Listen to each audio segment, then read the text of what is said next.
Bus Bhavan దగ్గర జరుగుతున్న CPM ఆధ్వర్యంలో జరుగుతున్న ఈ ధర్నా శిబిరాన్ని పూర్తిగా నేను సమర్థిస్తున్నాను. వారికి సంపూర్ణ మద్దతు తెలియజేస్తున్నాను. ఈ ధర్నా శిబిరానికి అధ్యక్షులు వ్యవహరిస్తున్న నగర పార్టీ అధ్యక్షులు శ్రీనివాస్ గారు, పార్టీ రాష్ట్ర కార్యదర్శి వర్గ సభ్యులు డీజీ నరసింహారావు గారు, ఇతర మిత్రులందరికీ పేరు పేరున అభినందన తెలియజేస్తూ, వాస్తవంగా ఈ సమస్య మీద ఈరోజు నగరంలోనే వేల మంది బస్ భవన్ దగ్గరికి రావాల్సిన అవసరం ఉంది. ఎందుకంటే ముఖ్యంగా 3 రకాల సమస్యల మీద ఈ ధర్నా జరుగుతున్నట్టు నేను కరపత్రంలో చదివాను. ఒకటి, ప్రజా రవాణా మెరుగుపరచాలి. వ్యక్తిగత వాహనాల సంఖ్య పెరుగుతూ పోతే ఎన్ని ఫ్లైఓవర్లు కట్టినా, ఎన్ని రకాల రోడ్లు వేసినా ట్రాఫిక్ నియంత్రించడం అనేది సాధ్యం కాదు అనేది స్పష్టంగా అర్థమవుతున్న విషయం. గత 10 సంవత్సరాల్లో కొన్ని ఫ్లైఓవర్లు కట్టినా, కొన్ని రోడ్లు వేసినా కూడా ఇంకా ట్రాఫిక్ పెరిగింది తప్ప, ప్రయాణ కాలం పెరిగింది తప్ప ప్రయాణ కాలం 1 నిమిషం తగ్గలేదు.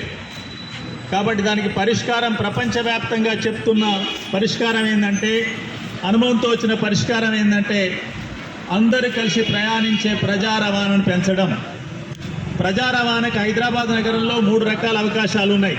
ఒకటి ఆర్టీసీ బస్సులు, రెండవది ఎంఎన్టీఎల్ రైళ్ళు, మూడవది మెట్రో రైలు.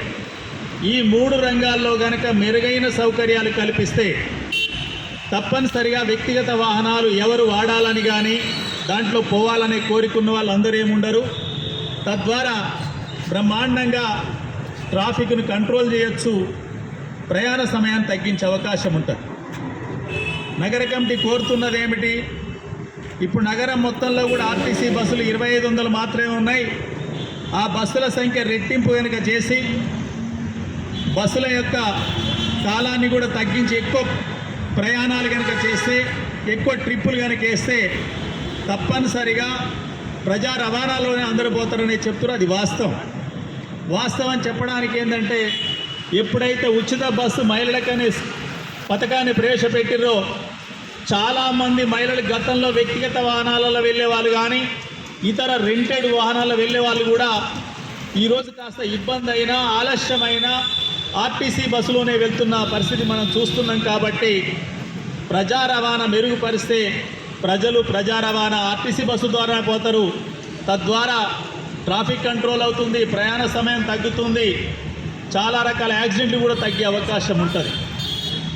అందుకొరకు బస్సులని మరి రెట్టింపు చేయాలి అంటే ఆర్టీసీ దగ్గర డబ్బులు లేవనేది నాకు కూడా తెలుసు. ఆర్టీసీ జీతాలు బత్యాలకే కష్టం ఉన్నదనేది కూడా తెలుసు.